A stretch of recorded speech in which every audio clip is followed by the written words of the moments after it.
everyone, and welcome to this carrier check-in as part of Breakbulk Europe Connect 21. We're delighted to have you all here joining us virtually today and really hope that you've been enjoying the sessions if you've managed to tune in this morning. Before I hand over to our fantastic speakers, I would just first like to thank our sponsors for this session, Bilbao Port and Uniport Bilbao, and we'll now play a short video from them.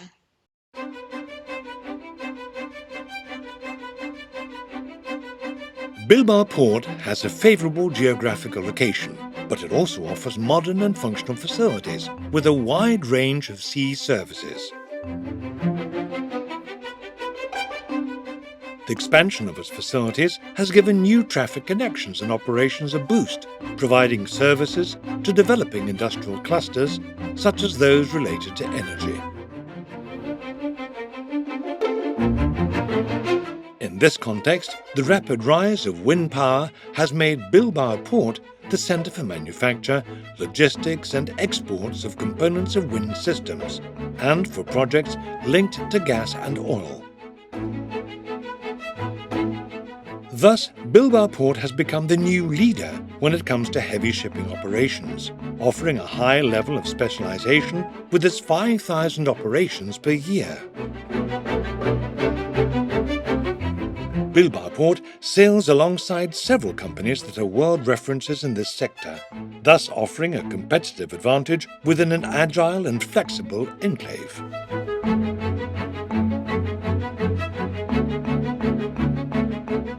The increased size of the parts makes transportation and logistics more complex. The Port Authority of Bilbao promotes the coordination among the institutions and agents involved in the transportation of these parts from factories to the port in order to ensure the competitiveness of their clients. The Port Authority of Bilbao works to be a dynamic and efficient hub in order to guarantee the future of a strategic sector of our economy. Many thanks again to our sponsors for today's carrier check-in. Before we get started, I'd just like to quickly go over a couple of housekeeping points for this session. So firstly, this webinar will be available on demand after the session, so no panic if you miss anything, you'll be able to access the content at a later date. And we will be hosting a live Q&A with our panelists after the discussion. So if you have any questions, please could you ask them in the Q&A tab on your right-hand side, and we'll do our best to get to them at the end of the session. So I'd now like to hand over to Carly Fields, who is the news editor here at Breakbulk Events and Media and will be moderating this carrier check-in. Over to you, Carly. Thank you, Liz, for that lovely introduction. So I'll just introduce our panel first off. We've got a great panel here. So we have Sarah Schlüter, the Senior Director Niche Products at Hapag-Lloyd.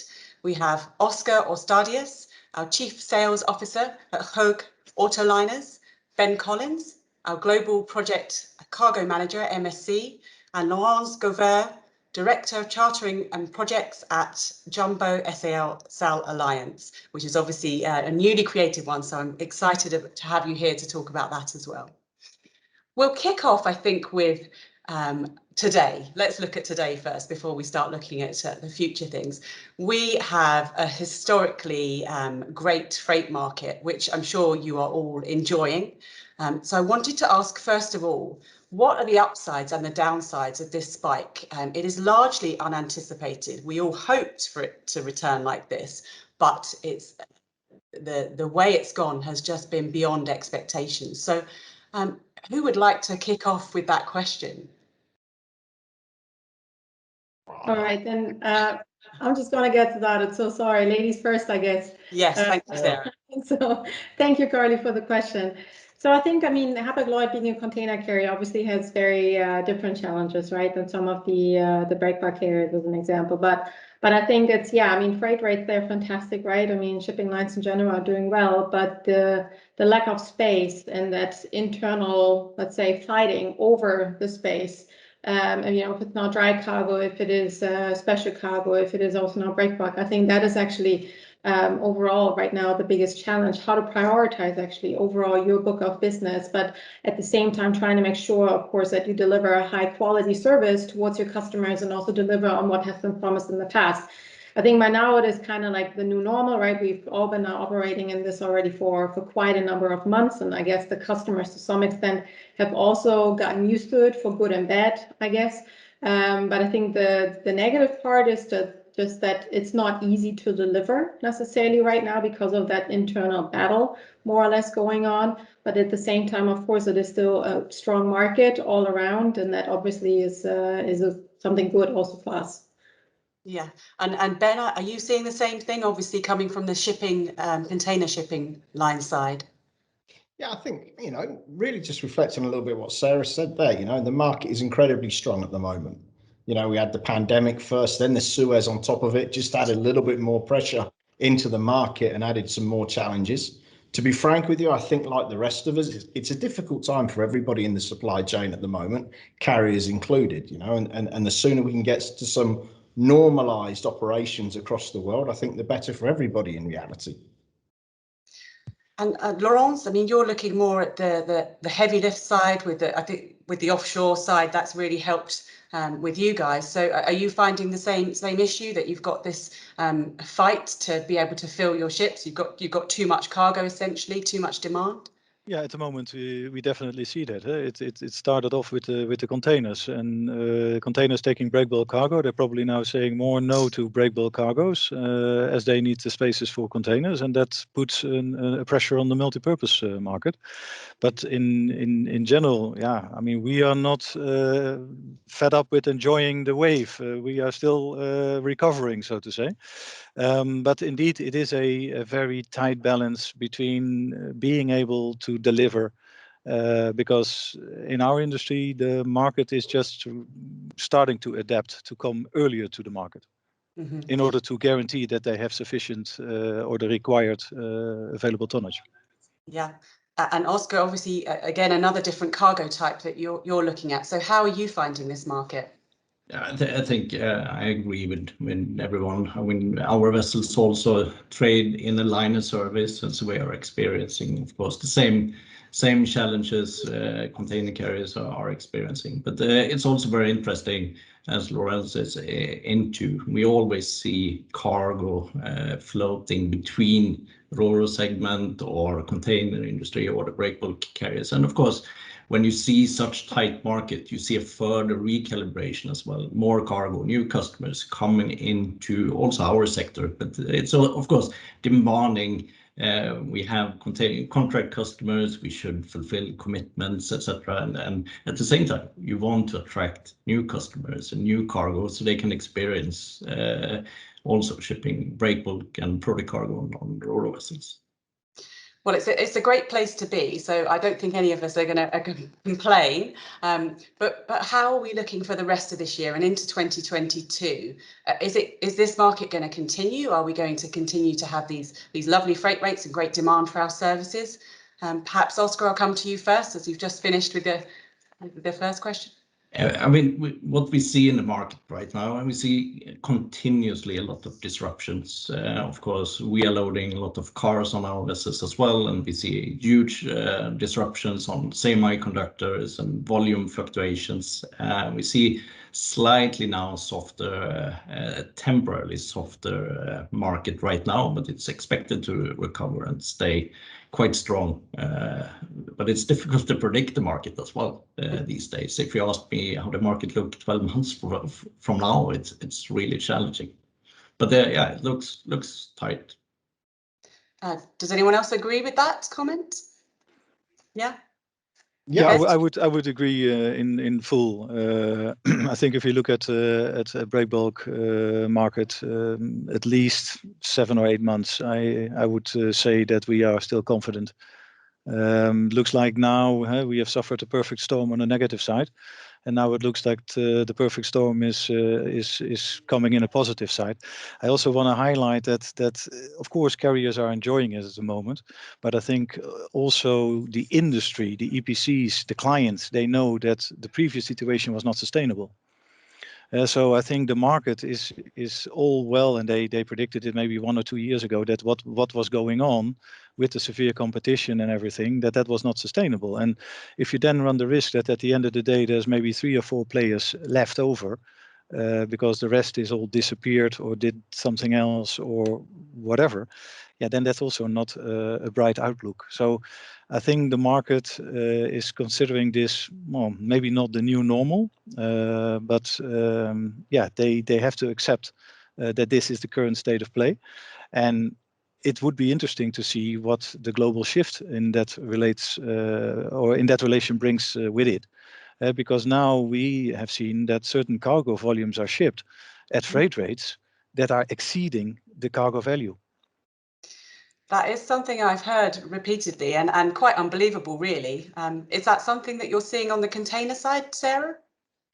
Yeah, I mean, for some commodities, that would definitely be the case because on the dry segment, I mean, it doesn't really matter which trade you're talking about, right? All of them have taken some massive, massive increases and are still taking also continuously increases. So for some of the commodities, especially on the more traditional backhaul trades, they're definitely getting to a point where it is breaking even, where it's maybe not worthwhile anymore, to ship something from Europe to China, as an example, right? So I think that will, and also now, I mean, looking at the Ever Given, I think that will definitely also have an impact continuously on people looking at their supply chains, and then maybe moving more again towards a trend of near sourcing. So that could very well be the case. Actually, that's the question I was going to move on to, the nearshoring side. Are we actually starting to see a real move towards that? We've talked about it many times that we're going to be moving more towards localization. Are we actually really seeing that now? Laurence, I know this is a subject quite close to your heart. Well, I think we do, but also if you look at it on a more consumer scale, we see that in Europe, people the COVID pandemic has also shown the dependency on China as fabricator of mouth masks, of respiratory material. So there, let's not forget the computer chips. At the moment, you cannot find a computer chip. So there you see that a lot of industries are affected by really tiny things. And I think the EU announced last week that they want to improve their fabrication of EU chips up to 22 or 24%, because now it's only 8% of the world production.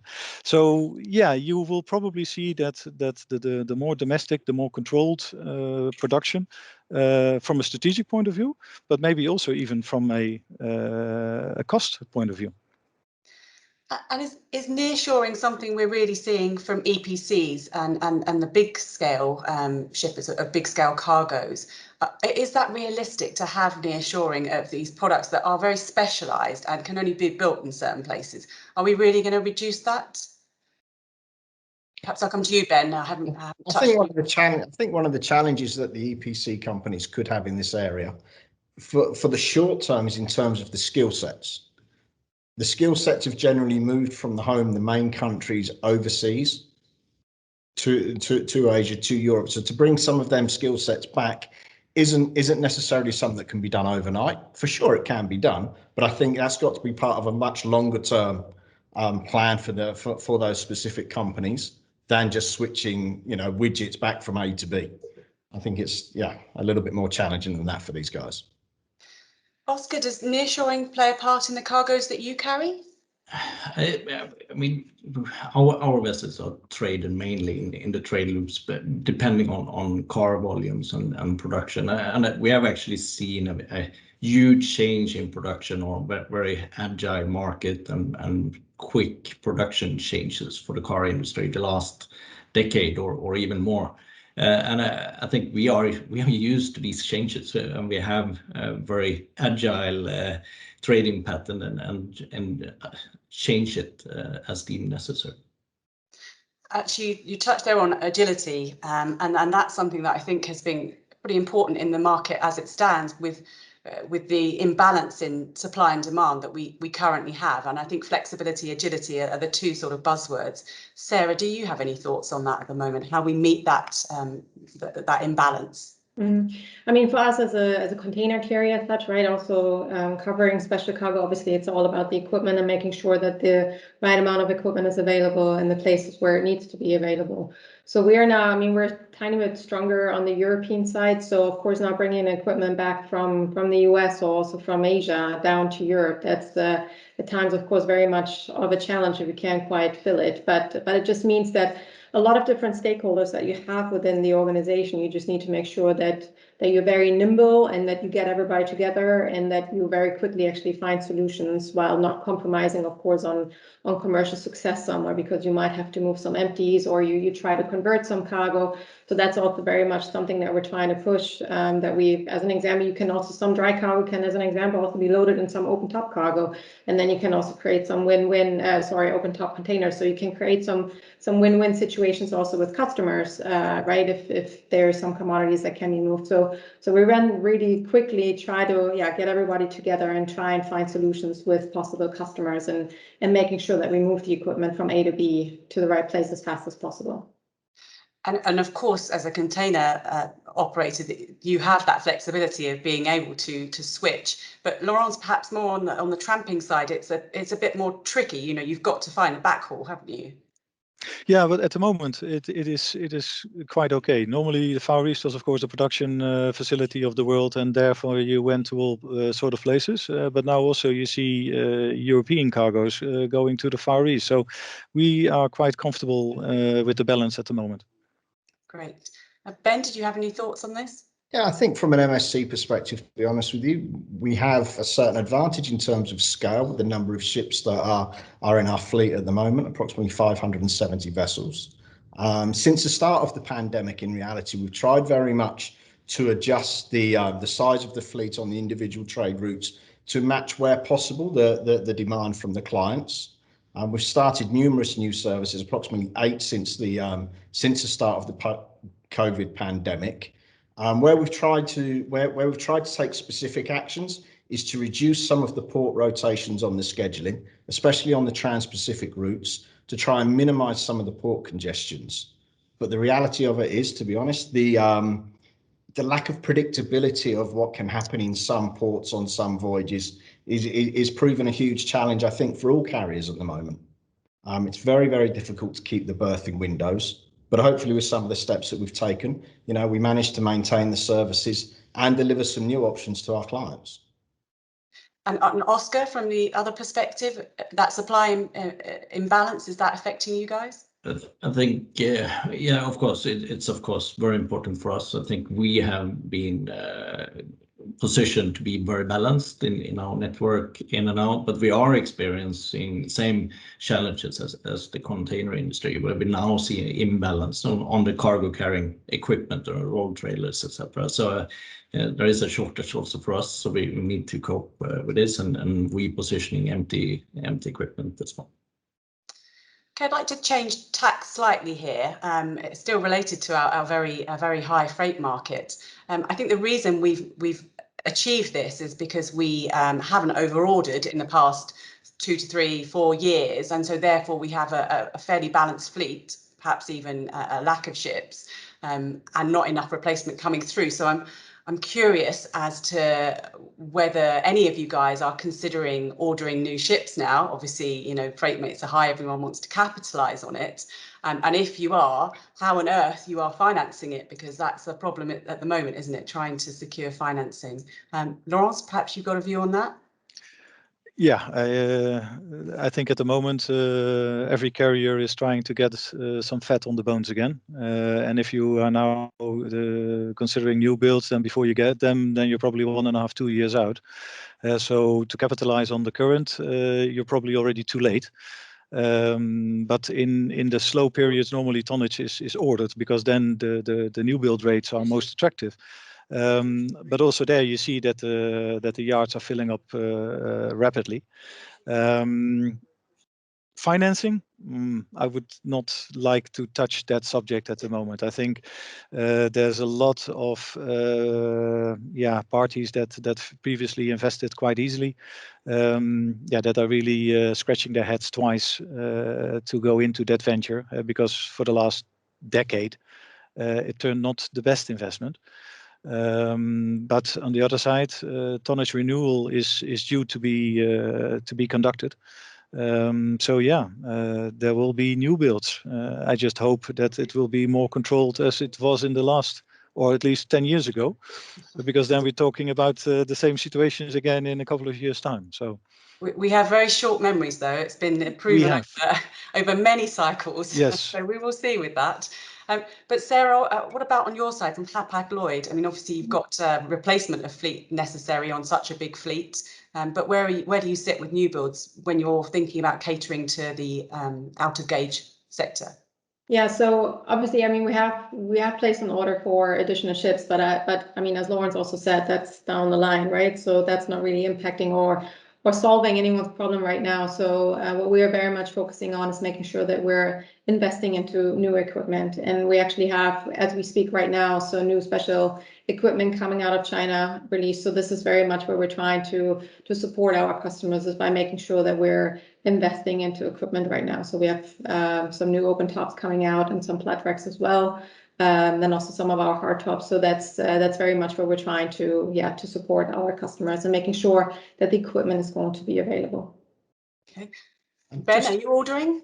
Yeah, no, Carly, just on that point, I'd like to add, from an MSC perspective, before the end of the year, there'll be another 5 Golson class vessels, almost 24,000 TEU, each of them being launched before the end of the year, which is obviously very exciting. Each of those vessels and all the ships in our fleet remain open for breakbulk and out of gauge cargo. We have our team around the world, so I'd like to, just to reassure Laurence and everybody that's on the call and watching that we're fully open for it. We're not kicking out the breakbulk and out of gauge cargo for containers, and our weekly services remain very much open for them. So, Laurence, you have ordered new ships, and Sarah, you've ordered new ships. Ben, you've ordered new ships. Oskar, Can you complete this? We have not ordered new ships. Not ordered new ships. Sorry, Laurence, no new ships there. But Oskar, can you fill a trio of new ships? Yeah, we just recently announced our future new building plans as well. Zero carbon ready vessels and 9,100 car equivalent units. So it will be the biggest car carrier in the world. And of course, building on the design we have with strong ramp capacity and big door opening, cater for lots of breakbulk cargo. I'm glad you mentioned zero carbon there. So obviously a big topic at the moment is fuel, and that's one of the problems for new build ordering, is that people don't know what fuel to choose, or even if it's a propulsion solution. How are you meeting zero carbon, Oskar? We have started this year already. We have done some biofuel trials, offering then also carbon neutral voyages, and for the future new build program, it is, as you say, it's a lot of things happening on the technological side today, and what we decided was to go for a flexible design with a multi-fuel engine. So it can run on biofuel or conventional fuels, including LNG, and then with minor modifications, it can transition to use future carbon zero fuels like green ammonia or whatever will be available. So you have basically put everything on the table. You're hoping to meet any fuel demand that comes from the IMO later down the line. What about the new builds that you've ordered, Sarah, with Hapag-Lloyd? I'm not 100% sure about the new builds, but we have some some of the vessels that we had from UASC, they were LNG ready back then. And we have one of the vessels which is currently refitted for LNG. I know there's also a lot of discussions and controversy around LNG as a fuel source, but this is something that we are looking at right now, and I think also what we will pursue in the long run. But obviously, at the end of the day, we're open to to explore any of the additional opportunities or options as well for alternate fuel sources. And Ben, have you been looking at dual fuel as well? Is that where the route that you've gone down? Yeah, I think to be honest, the conversation reflects very much where the industry is. I don't think there's any one particular fuel source at the moment that is the golden bullet that's going to solve the entire problem. You know, we know that the Govers class vessels which are being launched and have been launched now are amongst the most, if not the most, environmentally friendly per ton of cargo around the world. You know, MSC from a perspective, you know, is trialing quite heavily the biofuels. We used 850,000 tons of biofuel last year out of Rotterdam alone, which is quite an achievement. But I think the reality and the biggest challenge is scaling this up to the right source and the availability around the world. You know, we work with numerous partners to try and deliver this, and we will continue to do so. And that sustainability drive, the zero carbon and the fuels that we're looking at, it's being driven by the public, but it's also being driven by your customers and your clients. Presumably, they're asking you, tell me, how much carbon is this burning? You know, or if they're not, they should be, or they will be very soon. How are you responding to that increase in environmental, social governance, ESG from your clients? Laurent, perhaps you'd like to kick off that one? Yeah, thanks. Yeah, obviously that question is asked more frequently, and especially in the breakbulk market, where a lot of the industry developments is fueled by the oil majors. They are very conscious about it. They are basically going through a transition of being a fuel supplier to an energy supplier. They really want to be associated with the green part of the industry, so to say. It is difficult to always quantify. What we do as just the Jumbo-SAL-Alliance, we like to present the customer a optimized logistical package where you can say, hey, we can combine certain load ports in one shipment, or where the client thinks of 24 shipments, we can reduce it to 20 because we use bigger intake or whatever, and therewith we can reduce the bunker footprint, so to say. We've also looked at the biofuel. The problem there is the availability in Rotterdam is perfect, but in the rest of the world, not yet that frequently available. But the results of the tests we did, very positive. We also investigated LNG. Yeah, LNG on a breakbulk vessel is a bit challenging. Normally they are smaller of size, and the LNG tanks are quite large. And it's rather impossible to get a hot work permit in order to less and secure your cargo. But definitely looking at what's out there, because as everybody is saying, the industry is demanding it. Yeah. Are you finding that as well, Sarah, that your customers are demanding it more? Yeah, I think so, customers, but already for quite a number of years. I think the trend is just increasing, that it's more and more customers, especially the big guys, right, that actually tie it into the annual tender negotiations as an example. But I don't think it's by now still also a qualifier. It's not necessarily a differentiator. So I think it's just, you know, something as a carrier you need to be mindful about it. You need to strive to do the best that is possible within basically our industry, and which is also clearly our ambition that we want to do as Hapag-Lloyd as well. But as I said, so I think it is continuing to be an increasing trend. But it's not a differentiator anymore. It's just something that you have to do at the end of the day. Do you agree with that, Oskar? It's not a differentiator anymore. Fully agree, and it's just escalating. It's going, the change is going quicker and quicker. We see more and more customers not only just asking questions, they are implementing the demands or requirements into contracts as well. So it's definitely here. But I think also as an industry, we're driving the change as well. I don't think it's just because companies and our valuable customers are coming to us asking for us, but I think all major corporations and companies, in fact, whether they're small or large, have to have an environmental awareness and environmental policy nowadays. I think the average age of container vessels, especially the MSC ones, lead to a certain environmental advantage. But the reality of it is I think every company has, whether they're running trucks, trains or vessels, have a responsibility to minimise the impact on the environment. Yeah, and beyond that, obviously that is incredibly important, but also you won't get finance for anything.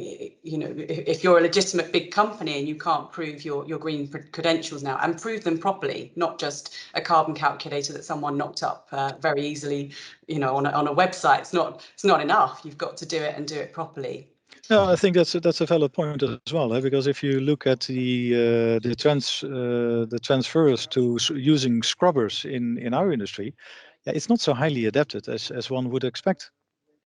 And then, of course, also the legislation. Then you have the open loop scrubber systems where you basically eject in the ocean. Yeah, in a lot of areas, not even allowed anymore. So it becomes also difficult. And I wonder if people that highly invested in the scrubber technology, if they are very happy with the decision they've taken, because it's a huge investment, and it's not necessarily being paid back yet.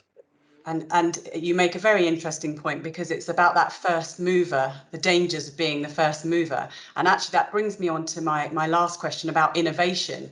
And perhaps it's a bit of a loaded question when we just mentioned that the first mover advantage is not always as great as it seems.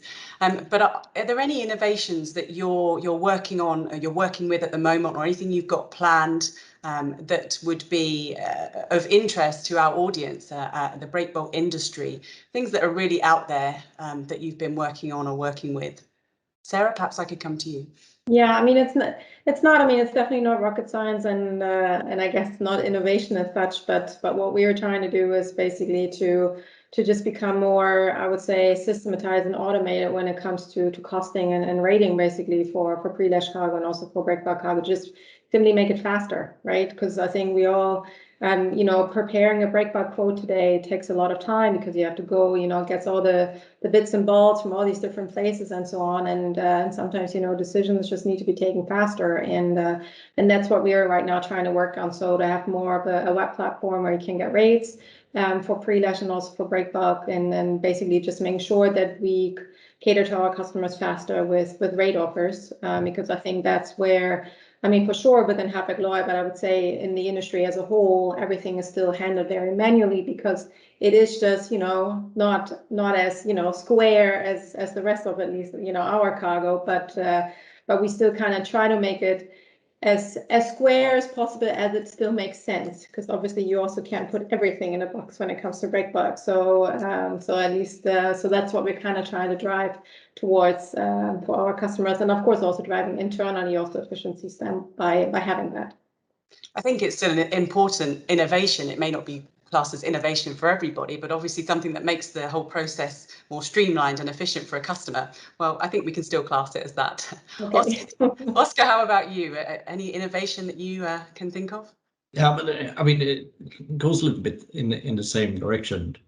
Cargo change, and we also need to change the vessels. I did mention our new building program, but we also changed the structural design, the ramps, to actually take more cargo, heavier cargo, wider or higher cargo. So of course, vessel design need to be changed, and also digital solutions, of course, need to develop for the future cargo as well.